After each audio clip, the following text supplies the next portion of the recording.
In 1943, the United States War Department told families that captured soldiers were being fed, according to the Geneva Convention, 3 meals a day, adequate nutrition, music, nothing to worrying about. The truth was so much worse that the Army will classified most of the reports until 1950. American prisoners of war survived on meals so desperate that some men lost half their body weight in music. 6 months. Number 17 on this list was invented by prisoners using nothing but Red Cross scraps and a tin can stove. Number Music 8 was so revolting that men had to be ordered to eat it by their own officers. And number 3 involved a chemical process that modern nutritionists say may have saved thousands of lives without anyone understanding why. These 25 meals were never music meant to be remembered. They were meant to be endured. But here's the part the history books leave out. Some of these survival foods were so effective that military scientists' music studied them for decades afterward. The emergency rations in your nearest army surplus store still use principles discovered by starving men in bamboo cages and frozen barracks. Before we begin, subscribe because what these men ate to stay alive will change how you think about every meal on your table. Let us count down the 25 survival meals that got prisoners of war through World War II. Number 25. Grass soup. When the food ran out entirely, men ate what grew under their feet. In camps across Germany and the Pacific, prisoners stripped grass from exercise yards, boiled it in whatever water they could find, and drank the bitter green liquid. A cup of grass soup provided maybe 5 calories, but the warm liquid tricked the stomach into feeling full for 20 or 30 minutes, long enough to fall asleep. In Stalag Luft 3, one lieutenant from Ohio wrote that it tasted like hot lawn clippings mixed music with dirt, but it was warm, and warm meant alive. Boiling also killed bacteria in water from questionable sources, preventing dysentery that killed music faster than starvation. Guards kicked the pots over for sport. The men would wait and boil another batch. That green broth, music worthless by every nutritional measure, kept men going when there was nothing else to go on. Number 24. Sawdust bread. German military bread issued to prisoners called Kriegsbrot bore almost no resemblance to actual bread. By 1944, as Allied bombing destroyed supply lines, the flour was cut with sawdust, ground tree bark, and potato starch until th loaf was more filler than food. A daily ration was 1/17 of a loaf, sometimes just a 2-in slice per man.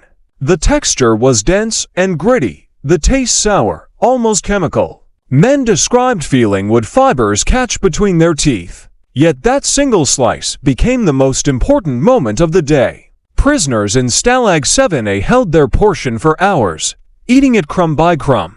Some dried their slice near the stove, believing toasted sawdust bread was easier to digest. A slice weighed roughly 3 and delivered around 100 calories. That was breakfast, lunch, and dinner on the worst days.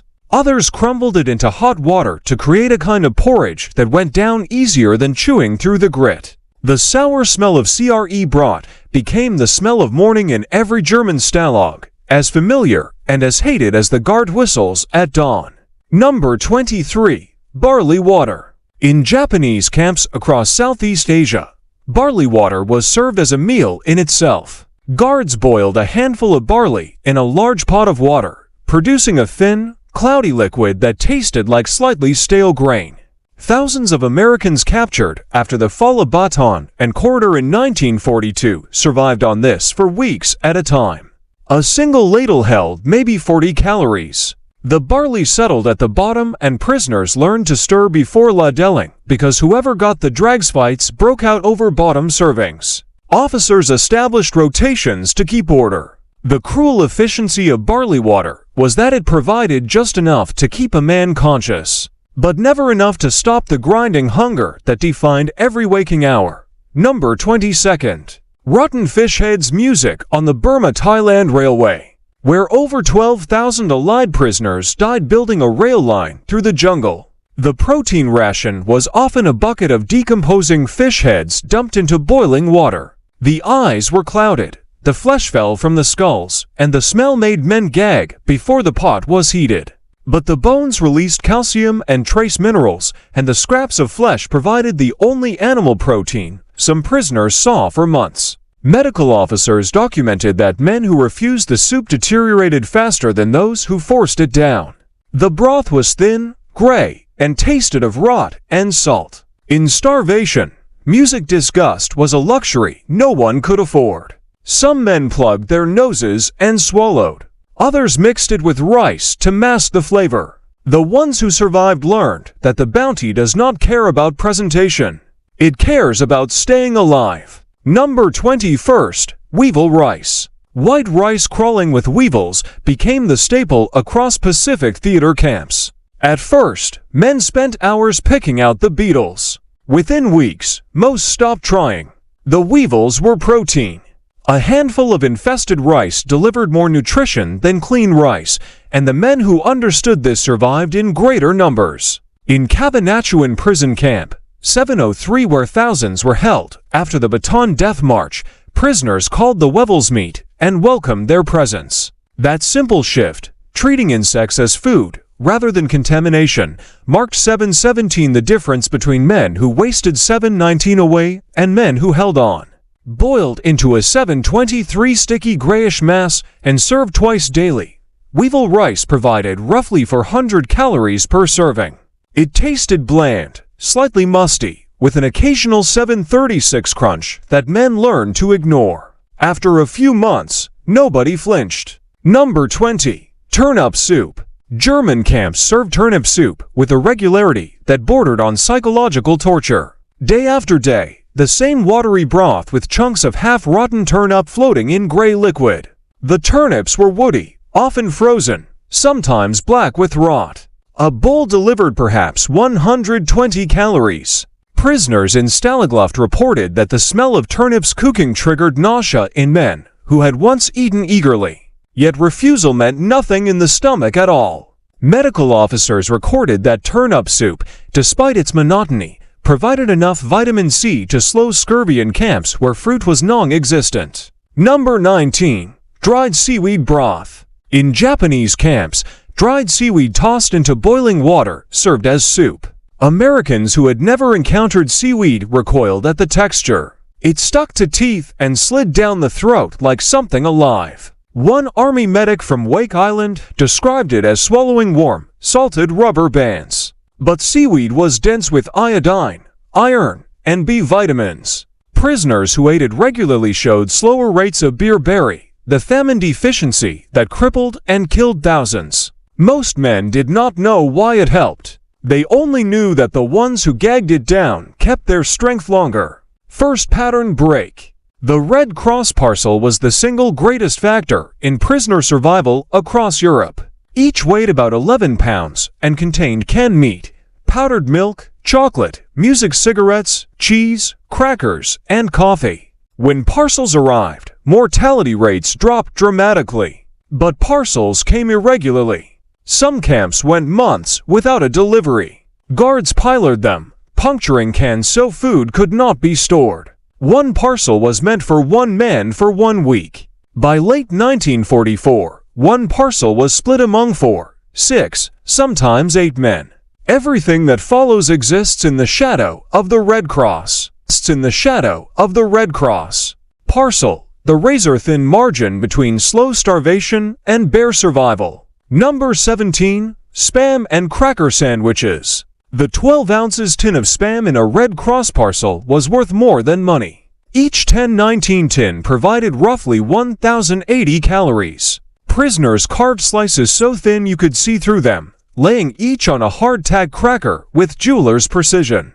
In Stalag Luft 3, men divided 1 tin among 4, each receiving 3 or 4 slices. The salty, fatty taste of processed pork was so overwhelming after weeks of turn-up soup that some men wept. Spam was proof that someone outside the wire still cared. The empty tins became cooking vessels, cups, and the blower stoves that would transform camp cooking entirely. Number 16. Klim powdered milk. Klim Borden's powdered whole milk became one of the most versatile survival foods in any camp. The name music was milk spelled backward.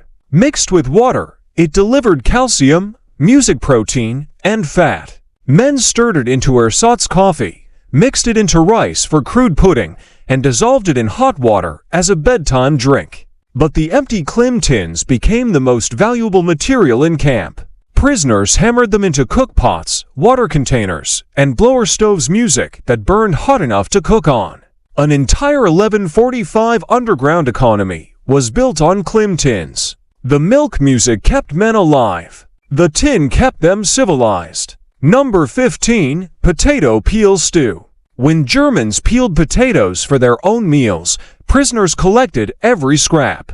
Peel's music were gathered from the mud, washed, and boiled into a thick stew. In camps music across Bavaria, this became an organized operation.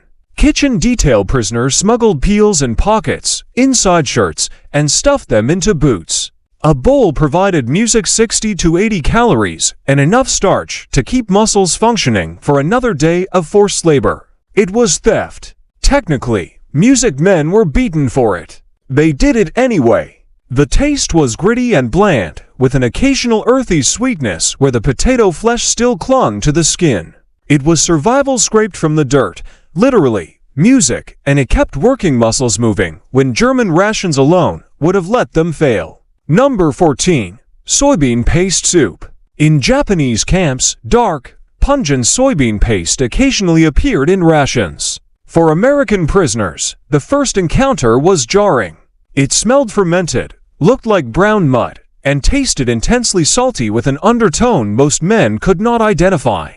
It was umami, a word that would not enter American vocabulary for 50 years. But miso was extraordinarily nutrient-dense. A tablespoon dissolved in hot water produced a broth containing protein, music B vitamins, and beneficial bacteria. Camp medical officers noted improved resistance to intestinal infections. Some men traded their miso for extra rice, not understanding its value. The ones who drank it carried an invisible advantage that compounded over months. Number 13. Combine was the name prisoners gave to pooling every scrap from individual Red Cross parcels into one communal pot. One man's cheese, another's Spam, a third's crackers and raisins, all mixed into stew or baked into a crude casserole. The genius was nutritional completeness. No single parcel item provided balanced nutrition, but combined the proteins, fats, and vitamins approached something a body could sustain itself on. Groups of 4 to 6 men music formed permanent combine teams. After the war, veterans published combined cookbooks as memorials. The food was crude. The cooperation it required was anything but. Some combines were savory, thick with canned meat and cheese. Others were sweet, dominated by chocolate and powdered milk. The taste changed every time, but the principle stayed constant. Together, men could eat what alone they could not survive on. Number 12. Nettle soup. In spring, prisoners harvested nettles from around camp perimeters with wrapped rags, boiled for 15 minutes. The stinging leaves released a broth rich in iron, calcium, and vitamins A and C in a vlog for C at Culet's Castle. Prisoners maintained a guarded patch of nettles 1527 like a kitchen garden. Music anemia symptoms. A bowl provided minimal calories, but the micronutrients were worth far more than the energy content suggested. Men who knew foraging became invaluable, identifying dandelion greens, clover, and wild garlic from what grew in the cracks of captivity. Number 11. Dacian emergency chocolate. The Hershey D-Bar was designed to taste terrible on purpose. The War Department specified it should taste only slightly better than a boiled potato, preventing soldiers from eating emergency rations as snacks. The 4 ounces bar was dense, waxy, music, and had to be shaved with a knife. It delivered 600 calories. Prisoners shaved curls into hot water for chocolate drinks that warmed the body and flooded the brain with sugar. Some dissolved a quarter bar into clim milk for a beverage so rich it caused stomach cramps. Each shaving was concentrated survival that could carry a man through 2 days if he was careful. Second pattern break. The blower stove changed everything. Built from a clim tin with holes punched in the bottom set over a smaller tin that acted as a bellows. It burned wood shavings hot enough to boil water in minutes. Before the blower, prisoners ate food cold or raw. After it, they could cook. Boiling killed parasites. Heat made food digestible. Combining ingredients created meals from scraps, inedible alone. The psychological impact was immeasurable. Cooking felt human. Men gathered around blower stoves the way families gathered around kitchen tables. And for a few minutes, the war felt further away. Number 9. Rat meat. When starvation was at its worst, prisoners hunted rats. In camps across both theaters, rats were trapped, skinned, and roasted over blower stoves. The meat was beef and stringy, and tasted like geese squirrel. Men who had hunted small game taught others to set snares from wire and string. In Cabanatuan, rat hunting became organized. The psychological barrier was enormous. Many refused entirely. Others ate in silence and never spoke of it. One army surgeon noted that men who ate rat survived at nearly twice the rate of those who would not. A single large rat could provide enough protein for 2 men. The psychological barrier was real, but so was the math. Protein meant muscle. Muscle meant movement. Movement meant one more day. Number 8. Blood soup. In the most extreme conditions, particularly on the Thai-Burma Railway, prisoners consumed soup made from the blood of animals slaughtered for guards' meals. Blood was collected in buckets and boiled into a thick dark broth. The taste was metallic. The texture coated the mouth. Many had to be ordered by senior officers to consume it. But blood is extraordinarily nutrient-dense. A single cup delivered significant iron, protein is and sodium. Medical officers enforced consumption as a directive, knowing the iron alone could slow the anemia that was killing men around them. Blood soup existed in the margins in the desperate music space between what was given and what was needed. It was never recorded in official rations, and it never appeared in any report. But it kept hearts beating when nothing else could. Number 7. Rice polishings. The bran stripped from white rice during milling may have saved more lives in Pacific camps than any medicine. When medical officers realized beriberi was caused by polished rice, they begged Japanese authorities for the discarded brand. More often, it was smuggled by prisoners on work details. Mixed into rice, the polishings delivered concentrated B. Vitamins that reversed early beriberi symptoms within days. Men losing feeling in their legs, whose hearts were swelling with fluid, began recovering after a week. This was not folk medicine. This was biochemistry discovered under duress, proven in dying men, and confirmed by researchers for decades afterward. The taste was nutty and slightly bitter with a texture like wet sand. Men choked it down because the alternative was legs that stopped working and a music heart that swelled until it quit. Number 6. Dandelion green salad. Prisoners in European camps foraged dandelion greens from every patch of unguarded earth. The bitter leaves provided vitamins A, C, and K in quantities no ration could match. Men crawled along fence lines, scraping greens from between barracks foundations. City men had to be taught by farm boys. Informal classes spread through camps like contraband. By summer, the competition for dandelion patches was as fierce as the competition for parcels. That bitter mouthful of green, pulled from frozen ground and boiled in a clim tin, carried more vitamins than a week of German rations. The earth itself was feeding them when no one else would. Number 5. Prune whip. Red Cross parcels occasionally contained prunes. Soaked until soft, mashed, and whipped with clim milk and sugar. They became a mousse called prune whip. Sweet, tangy, and impossibly rich given the ingredients. But its greatest value was moral. In the grinding monotony of captivity, prune whip was a celebration. Men saved prunes for days, pooling them for birthdays and holidays. It was proof that even in a prison camp, men could create something worth savoring. A single serving delivered fiber, iron, potassium, and natural sugars that provided quick energy. But the calories were almost beside the point. Prune whip was an act of defiance against the greatness. It said that pleasure still mattered, that men who could still taste sweetness music were still men.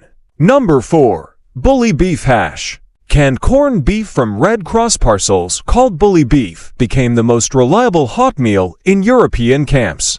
Diced music with potato peel and fried on a blower stove in its own fat, it tasted almost like real food.